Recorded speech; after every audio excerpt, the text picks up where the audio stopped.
What's up, rebels? Today's the day, and we gotta get to work before we lose the day. Let's see. So it's gonna be the first video. We're gonna do something simple. Just gonna have a regular soapy soap for the grain of choice. My grain of choice will be rice.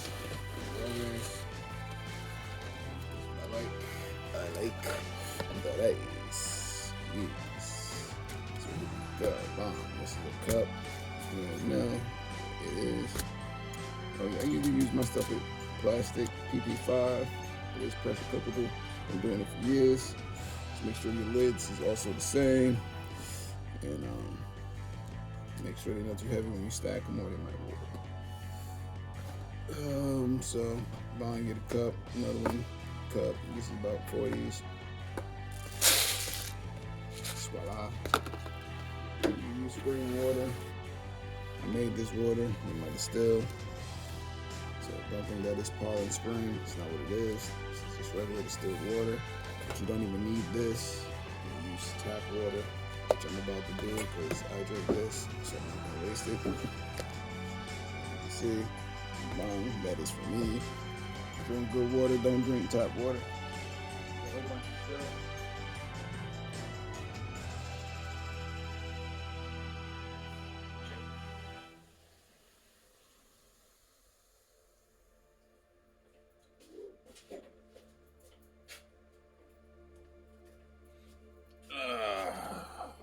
There's a whole bunch of stuff in there that you don't want, trust, and believe. You should see what's in the bottom of my distill. Everybody should buy one. You can get a distill, electric distill for about $100. Best investment I ever bought in my life. Clean water, clean life. Y'all can do this for about let this soak for about maybe an hour. You know, you gotta stir it with a little bit of love. Ha, ha, ha. The irony. That's my own side. So I will stir this just for giggles. Let that sit for about 2 hours or an hour. But I'm gonna let it sit for 2 hours, and then I'm going to strain it. Be back. And bam. So I guess it's been an hour now. I don't know. Nor do I care. What's this stuff? Looks like we got some bugs up in the rice. It's always something if we get clean your rice. Look, you're eating this anyway, so it don't matter. But still, folks, clean your rice. It's the only right thing to do. It's only the right thing to do.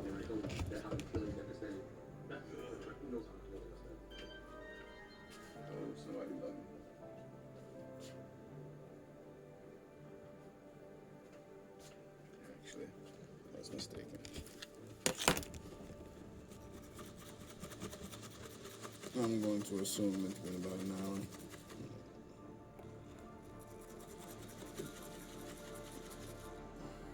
I used to let it sit overnight so I could saturate the rice, and you'll see it like double up.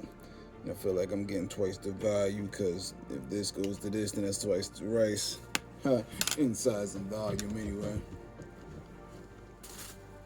So we have this now. Where's my strainer? Number one. This is kind of dirty, but who cares? Right, some people like this stuff to be pristine and clean. My thing is, who's going to care anyway if you're going to put it through a cooker? It should clean itself. If you can last through that, then I guess it deserves it. Yeah.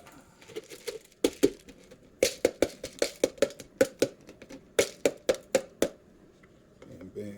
I didn't rinse my rice out the first time, so this rice was dirty, as they would say. Dirty rice. So I'm gonna sit that on there to accumulate the rest of that. We're gonna work with this substance that I would not want to drink at the moment, because I'm quite sure it's got some dirty rice features attached to it. So now I gotta wash a couple of these cups so that I can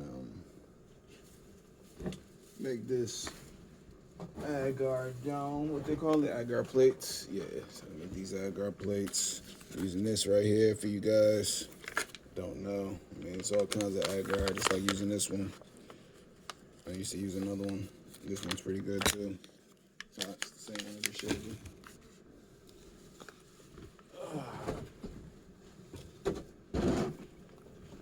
This is another one that I also used, but that's not what's in here. And this is in here, so you can see me using it. It's not what I'm using, but they both do work.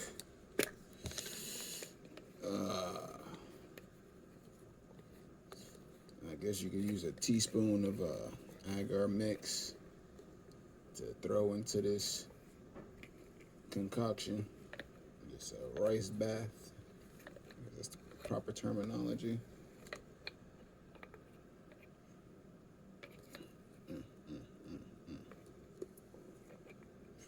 Bam. Feel it before you drill it. I don't know if that's a real saying or no. Could be though. Bam. Stir it up like so. And honestly, that's all I do, folks. I mean, I'm really lazy with this stuff. And can't be mad because it's always successful. I mean, in the future, if y'all want me to add some other stuff to it, we can do that too, because life is an experiment. But this is what I do. I put it in there, and I throw this in here like this. You know, just for a short feature, because I'm going to have to wash some dishes. You know, all of this stuff is dirty. But, bam. And there you have it. Put this in the pressure cooker. You might want to put a hole in it in some cases so that you don't get the vacuum sensation. If you know, you know. If you don't, I'll let you know. With the pressure cooker, you can also get the vacuum, so the air tries to escape and all of the other glorious stuff. So if the air can't get through, it's going to try to come through the sides, and it's going to warp your container. So you can do stuff like poke little holes in it. But then you're going to have to cover these holes, because you don't want contaminants to get inside of them. So that's when I use like other household things like Band-Aids. Like this is a syringe, just so I can poke holes in it. You can also clean them out and throw spores in it, but hopefully the syringe is thick enough to do those things, or it get clogged up and it will not be successful. So everything I do have that might be up, pardon me, don't want y'all to see all of that wreckage. It's you know, the micro pour tape. And I usually don't use this. I usually just use Band-Aids, you know, or even a sticker in some cases if I'm super lazy. And then I'll just puncture a hole right back through the same sticker and cover it with another sticker. You know, which I've done in things like this one. You know, you just put a sticker on it, cover up the hole. Or even this one. You know, double down on this one, but that's the Band-Aid. Some previous stuff. I don't know if that's going to come out or not. Probably won't, but I could care less. If it does, that'll be the best. We know that our little strategy was successful. All right, bam. So hopefully this micro pour tape is porous enough to let the air in, not the bacteria, which I'm not worried about because it's about to be superheated to like 300 degrees. So everything within that should die. At least that's the philosophy. I guess I can show y'all the next video when I put it in the pressure cooker. Take y'all through all of the steps. I'm gonna fill out some more containers and I'm gonna wash them. Be right back. All right, here we go. So, here's some containers that I rinsed out. Didn't really wash them. I said I don't be caring, but you should properly wash your utensils. But I don't. Like I said, this is all just an experiment, and at the end of the day, I feel like if you're going to put it in the pressure cooker or autoclave, depending on where you're coming from, it should sterilize the situation anyway. But you know, that might not happen. You could come up with a contamination. You never know.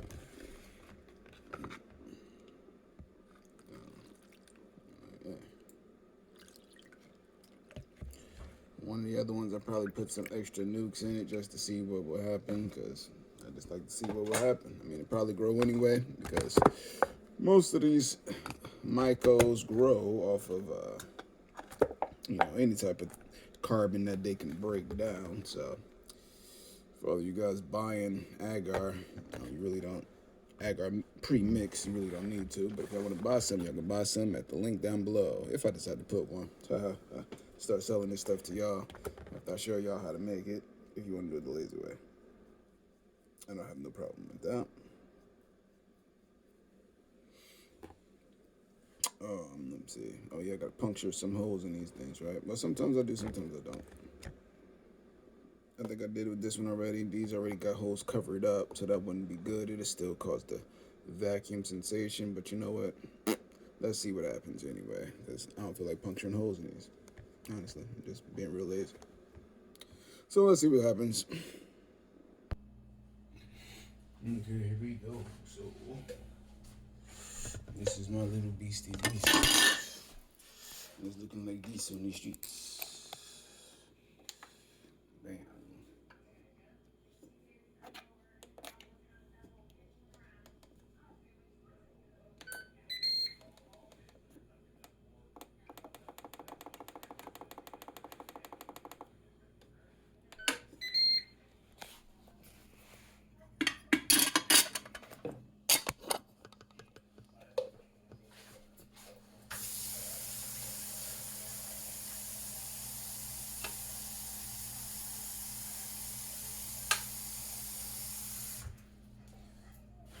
Usually when you're doing agar, you want to do it for about 30 minutes. Some say 20. I just do 30, just to make sure that it's going to be good at the end of the day.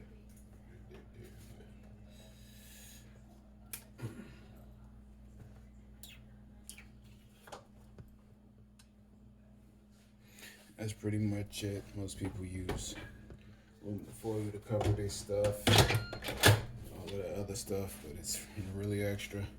And that's it. Wait 30 minutes, let it cool down, and if you want to see what it did, there you go right there. Add your water accordingly. I know most of y'all probably won't have an electric drone. Y'all probably have something that looks more like this, but whatever works. I just like doing this one because it got bought and I'm using it, and it's easier for me because I don't have to think about it. I'm lazy. So to the next time, y'all, I can show y'all when I pop it out and cool down, but that's gonna take probably a couple of hours. So.